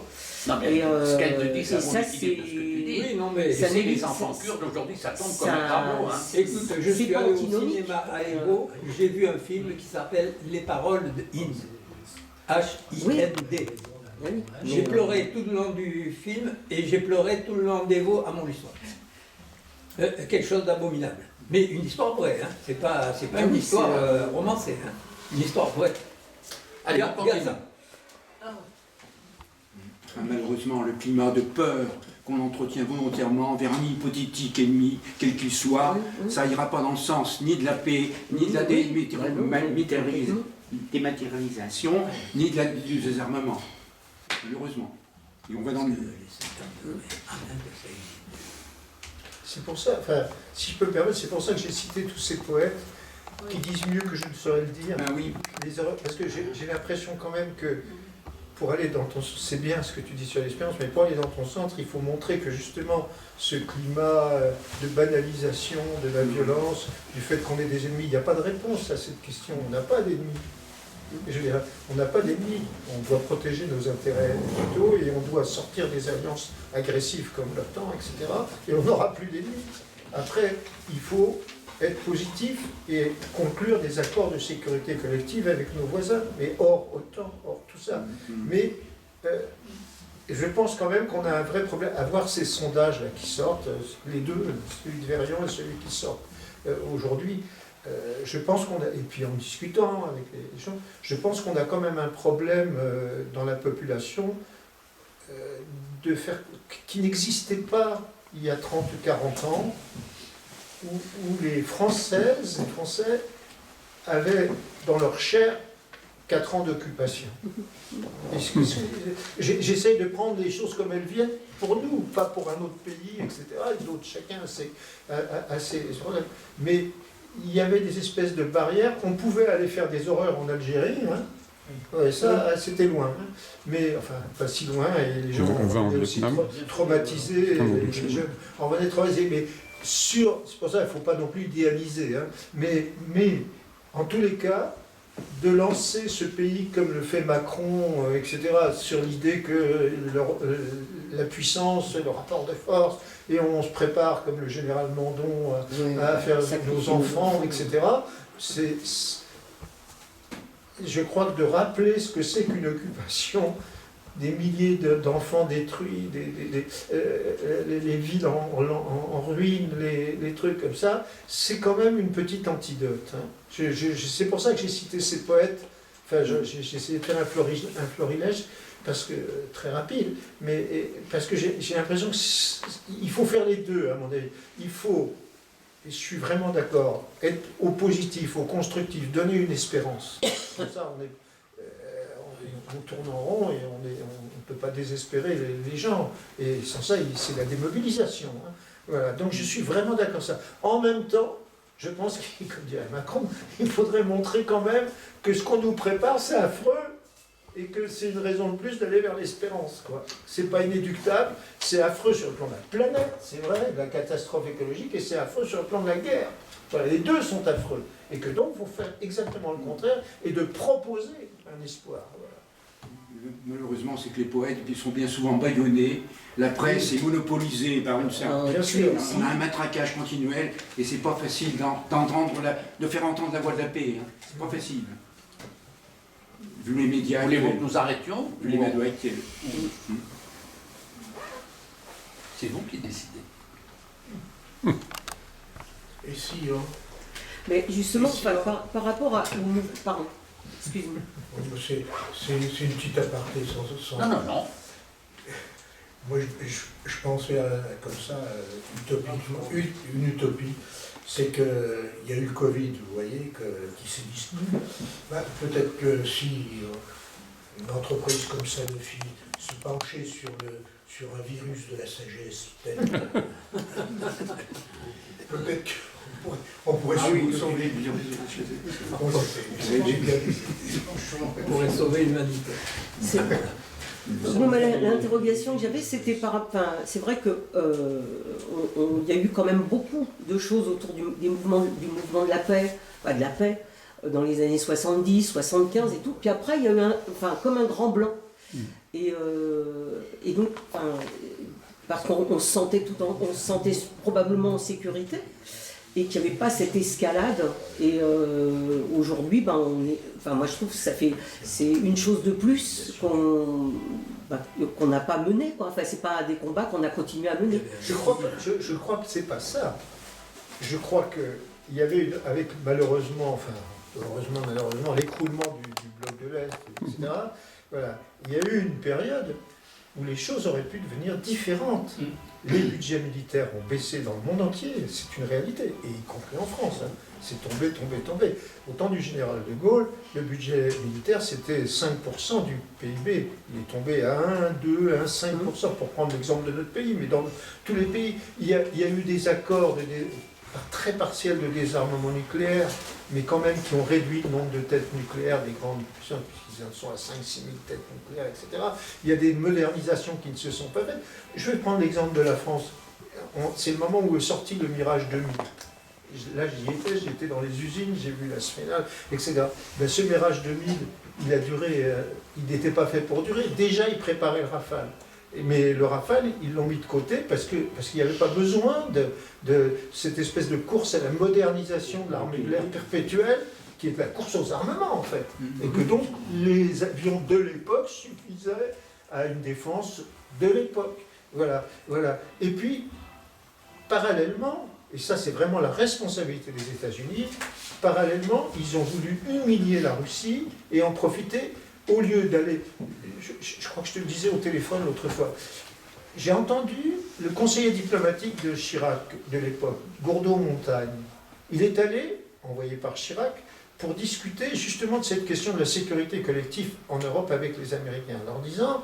Les Russes, c'était la fin d'Helsinki, le début de Poutine, voilà, ils sont intéressés à des accords de sécurité collective. Qu'est-ce que vous en pensez, vous, les Américains? Et il s'est fait rembarrer en disant, ne vous occupez pas de ça, la Russie est affaiblie, on va les unir. Au lieu de les faire rentrer dans le jeu international, on va en profiter. Et sans arrêt, tous les ans, il y a eu des actions militaires pour pousser l'OTAN aux marches de la Russie. Avant même l'histoire de l'Ukraine. Voilà. C'est une confrontation. Voilà. Et aujourd'hui, les Américains, vis-à-vis des Chinois, au lieu d'avoir une idée de coopération commerciale avec parfois des conflits commerciaux graves, mettre ça sur le plan militaire. Voilà. Ce qui va leur coûter peut-être très cher dans 20 ans, j'en sais rien. Mais vous voyez, je veux dire, il y a une responsabilité quand même du capitalisme international, et on les a suivis sur ces choses-là, hein, les Français, les Allemands, l'Europe, enfin, en général, on a suivi les Américains. On n'a rien fait pour poser les bases d'une sécurité collective déjà sur notre continent. Voilà, déjà sur notre continent. Voilà. C'était l'époque où on parlait même de dénucléariser des continents, si vous vous rappelez. Voilà, c'était vraiment utile, je trouve. Voilà. C'était bien. On a refusé, au moment de la révision du traité du TNP, du traité de limitation des armements nucléaires, et qui disait dans un chapitre 5 que les pays qui n'avaient pas l'arme nucléaire acceptaient que ceux qui les ont la conservent, à la condition qu'ils désarment ensemble dans le truc. Et quand il y a eu la révision, c'est à New York que ça s'est passé, la France a voté contre. La France a voté contre. Voilà. Contre nos propres intérêts, quand même, aussi. Contre les intérêts de notre peuple. C'est scandaleux. C'est-à-dire qu'on est aujourd'hui dans une situation, mais elle n'est pas arrivée pas parce qu'on croyait que tout allait bien. André Fontaine, le politiste, a écrit un livre sérieux, L'un sans l'autre. À l'époque, l'un sans l'autre, c'est-à-dire que l'Union soviétique s'était écroulée et pas les États-Unis. Mais bon, cette opportunité, ils en ont été très contents pour essayer d'avancer un capitalisme agressif partout. au lieu de se dire c'est peut-être l'occasion de la fin de la guerre froide et de trouver des accords de Ouais, mais c'est pas dans leur ADN alors. Donc non, c'est vraiment pas dans leur ADN. Voilà. C'est ce que disait Jaurès, le capitaliste pour la guerre, que l'orage, la nuée de l'orage, etc. Voilà. Mais c'est malheureusement vrai. Vous voyez, c'est malheureusement vrai. Donc c'est contre ça qu'on doit lutter. Voilà, c'est contre ça qu'on doit lutter. Et c'est vrai qu'il y a eu une fenêtre, mais ce n'était pas une fenêtre d'inconscience. Il y a eu une fenêtre de 10-15 ans ou 20 ans où effectivement on aurait pu penser que l'humanité devenait un peu plus raisonnable. Voilà. Pourquoi le... Pardon. Juste par rapport à ce que vient de dire monsieur, pourquoi pourquoi De Gaulle a envoyé son ministre demander l'avis aux Américains? Et pourquoi déjà... Chirac, c'était Chirac. Mais parce qu'il savait bien, parce que on est dans le temps. Oui, excuse-moi. Non, oui, c'est parce que... Est-ce que c'est pas parce que on avait délibérément laissé la défense aux Américains et qu'il fallait qu'on aille lever le petit doigt pour leur demander? Alors que si on avait été un peu plus autonome au niveau défense, mais peut-être... Alors on était 15% ou 10 au niveau, avec De Gaulle, au lieu de descendre à 2-3% du budget sur le militaire. Donc, vous n'avez pas dit 15? Non, on est monté à 5-6% du produit intérieur de l'époque. Oui. Est-ce que si on avait gardé notre autonomie, alors moi je ne suis pas pro-militaire, est-ce que si on avait gardé notre autonomie au lieu de la laisser aux Américains qui font ce qu'ils veulent avec leur F-35, on aurait pu discuter directement avec les Russes sans demander l'avis des Américains? Mais eux aussi, à l'époque, ont baissé leur budget militaire. Dans ces années 95, eux aussi ont baissé. C'est-à-dire, le monde allait vers une diminution quand même des armes. On n'était pas plus... la France était même plus autonome qu'elle l'est aujourd'hui, où elle est rentrée dans le commandement sous Sarkozy, dans le commandement intégré de l'OTAN. Et contrairement à ce qu'aurait dû faire François Hollande, il n'en est pas sorti. Voilà. Mais à l'époque, on était dans l'OTAN, mais pas dans le pas intégré complètement. Voilà, donc on avait plutôt plus d'autonomie qu'on en a aujourd'hui. Aujourd'hui, où on dit l'OTAN, etc., il faudrait déjà sortir du commandement intégré, puis dans un deuxième temps, sortir de l'alliance politique agressive de ce truc-là. Voilà. Mais déjà, le premier pas, ça serait de revenir à ce qu'avait fait De Gaulle en 1966, c'est-à-dire sortir du commandement intégré. Mais c'est des détails, ça. Je veux dire, enfin, vous voyez, c'est des détails utiles, mais c'est des détails. C'est la vision politique qu'avait Chirac à un moment donné, mais qui velléitaire, je dirais pas volontaire, c'était de se dire que peut-être l'intérêt de la France, c'était d'aider et ça ne pouvait pas se faire contre les Américains qui étaient partout en Europe, qui ont leurs bombes atomiques en Angleterre, en Allemagne, en Italie, etc. C'était une illusion de penser qu'à l'époque, cette chose pouvait se faire sans en parler aux Américains. Parce que de toute façon, et en plus qu'il y avait l'hégémonie politique sur un certain nombre de pays, notamment l'Allemagne, qui à l'époque était complètement inféodée aux Américains. Donc, je dirais, c'était réaliste ce qu'il faisait. Et quand il s'est fait rembarrer, via Gourdeau-Montagne, il y a un an, il a donné cette interview où il racontait ça, il n'en tirait pas des tas de choses. Il racontait que pour l'histoire, si j'ose dire. Donc déjà, on aurait dû penser qu'une Europe forte, ça aurait été mieux. Ah, ça, je sais pas, c'est un autre débat, ça, le problème de l'Europe forte. Toutes ces guerres, en plus, c'est uniquement pour accaparer les richesses. Mais oui.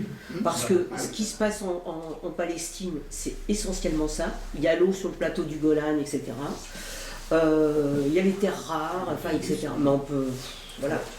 C'est le capitalisme l'impérialisme. Ça, c'est des mots. Moi, je me souviens quand même, j'entendais parler de ça quand j'étais jeune, on va dire. L'impérialisme, le capitalisme, le police d'État, l'impérialisme. Ça, c'est des mots qu'on n'a plus entendus. Et puis, maintenant, ça nous explose à la tête. Voilà. Et ça, c'est la spirale du capitalisme là qui va toutes nous écraser. Parce que mais je crois qu'il faut retenir le chemin de l'espérance que tu dis. Voilà, parce que sans ça, on va partir sur le suicider.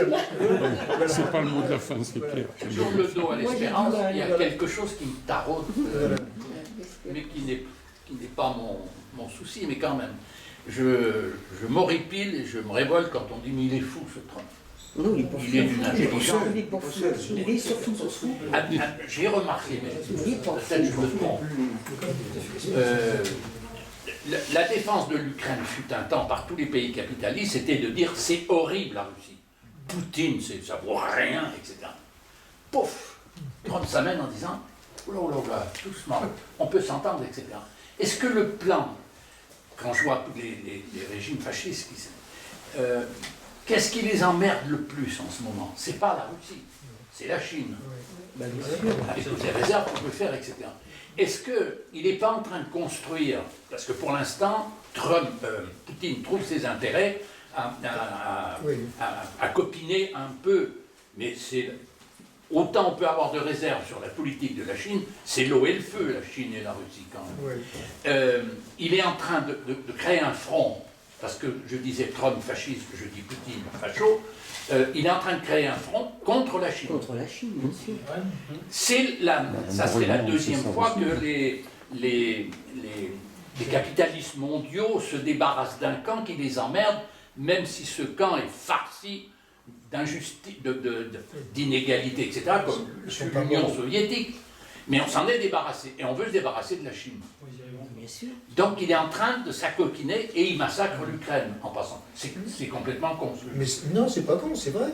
D'ailleurs, c'est la deuxième fois que les Américains font ça avec la Chine, mais à l'époque, dans les années 90, la Chine a accepté qu'il y ait des stations d'écoute chez elle. À un moment donné, ils sont, au moment des affrontements sur le fleuve Amour, je ne sais pas si vous vous rappelez, au pire du conflit sino-soviétique. Voilà. Eh bien, les Américains et les Chinois, je viens d'en faire un rapport, commission internationale là-dessus, eh bien, ont eu une coopération militaire contre l'Union soviétique. Et puis ça s'est arrêté pour des tas de raisons. Mais aujourd'hui, ils font copain, évidemment, mais ça n'empêche que les Russes sont très inquiets parce qu'ils ont cette énorme Sibérie très peu peuplée. Je ne sais pas si certains d'entre nous y sont allés, c'est étonnant la Sibérie quand même. Voilà. Et donc, avec la Chine surpeuplée,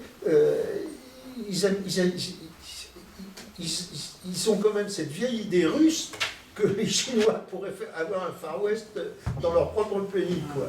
Voilà, donc ils sont dans ce rapport qui devient presque un rapport de dépendance vis-à-vis de la Chine, qui maintenant est devenu un géant économique, ce qui n'était pas le cas avant. Voilà, quand même c'était l'Union soviétique, le géant économique des deux. Maintenant, c'est le contraire. Voilà, ce qui ne veut pas dire que la Russie est un nain, hein, pas du tout. Voilà. Mais je crois qu'effectivement, le calcul de Trump, c'est de dissocier, parce qu'il y a des éléments objectifs de dissociation possibles, voilà, de dissocier la Russie de la Chine pour esquisser sa priorité, qui est la zone pacifique. Et c'est évident. C'est une des... Je dirais que c'est un des déterminants de la politique de Trump. En tout cas, il n'est vraiment pas fou. Parce que c'est une politique de prédation sur les richesses, sur ça, et qui passe forcément par une politique d'hégémonie politique, parce qu'on a besoin de la politique quand même, l'économie a besoin de la politique pour asseoir cette hégémonie. Mais il y a ce projet, je crois que tu as tout à fait raison. En plus, la Chine, elle a quand même pris, elle s'est occupée aussi de l'Afrique, elle s'est occupée de l'Amérique du Sud, puis maintenant, Trump, il veut reprendre tout ça. Oui, il y a une compétition de nature commerciale pour l'instant, mais qui est féroce. Tu vas m'en vouloir. J'ai lu entre les lignes de ce que tu disais, te dire ceci. Il y avait vraiment l'urgence numéro 1, c'est de construire un projet d'un autre monde, parce que quand on écoute ça et qu'on regarde nos peuples comme ils vivent, etc. Tout ça pour vous dire qu'on peut peut-être arrêter. Oui. Il y a eu 2 temps. Il y a eu le temps de la lecture dans ton intro, il y a eu le temps de ton débat. Le tout nous a enrichis, je le pense, hein, sincèrement. Merci. Il m'a appelé d'Orléans, je lui ai dit tu peux faire demi-tour, tu peux t'en aller. Alors naturellement, il n'en est pas revenu, il a fait une embardée sur l'autoroute. Je lui disais que déjà, grâce à lui, il y avait un tract à 18 000 exemplaires qui est tombé dans les boîtes aux lettres ce matin, grâce à l'interview de La Montagne. C'est déjà pas rien, la vidéo de Gérard, etc. Bon, on aurait aimé être plus nombreux. Et bien, si vous pouvez, ça ne froissera pas, Nicolas, et bien peut-être le 26 février, vous serez encore plus nombreux, avec Jean-Marie Collin. Mais oui, au contraire. Jean-Marie Collin, nous étions là dans un milieu progressiste partagé. Oui, oui. Bon, Nicolas, je le connaissais de nom, moi, depuis un moment. Jean-Marie Collin vient d'un secteur qui n'est pas habituel à l'atelier. Je pense que tu... Jean-Marie Collin, il est directeur de l'ICAM. Non, vas-y. L'ICAM, Je ne Institut. saurais pas dire, je vais dire des bêtises. En tous les cas, c'est un organisme français et international Voilà. qui a eu le prix Nobel de la paix en 2017. Et c'est lui qui est, pour la France, Pour le la France, directeur. voilà, c'est ça. Voilà. Il a écrit de nombreux articles, pas d'ouvrage ni rien. Et pour ceux que ça intéresse, il est l'auteur aujourd'hui sur 2 pages à l'interview dans Dans l'Humanité. l'humanité, aujourd'hui, oui. J'ai pas grand-chose de plus à vous dire. Si On sait le lieu. Le lieu est déterminé. c'est ici. Ben, on n'en a pas parlé outre mesure, mais ça ne nous déplaît pas d'être là. On continue. Si vous pouvez nous aider, je ne sais pas si le carton était emmené, mais André Thévenot n'est pas là, mais Jackie Guichon peut suppléer pour nous aider un peu financièrement, si vous le pouvez. Si vous pouvez ranger vos chaises, c'est super. Que ceux qui se sont inscrits pour le linge n'impatientent pas, dans 10 minutes il est prêt. Merci infiniment. Cet homme est venu en voiture, parce qu'il a trouvé que les trains c'était trop rapide, ça lui tourne la tête. Et Parce que j'habite pas Paris. il repart demain en voiture. Et je vais lui donner son emploi du temps de cet après-midi. Il est allé voir les usines Dunlop, parce qu'il voulait comprendre encore ce journal, je recite l'Humanité, il a donc demandé un papier sur la bataille pour Lavaux. Et il est allé voir Dunlop, et il a visité toute la vieille ville, etc. Et d'un matin, il repart. Dunlop, c'est Voilà. peau de chagrin. Ça, c'est beau quand même quand on a, allez, je peux le dire, 4 fois 20 ans.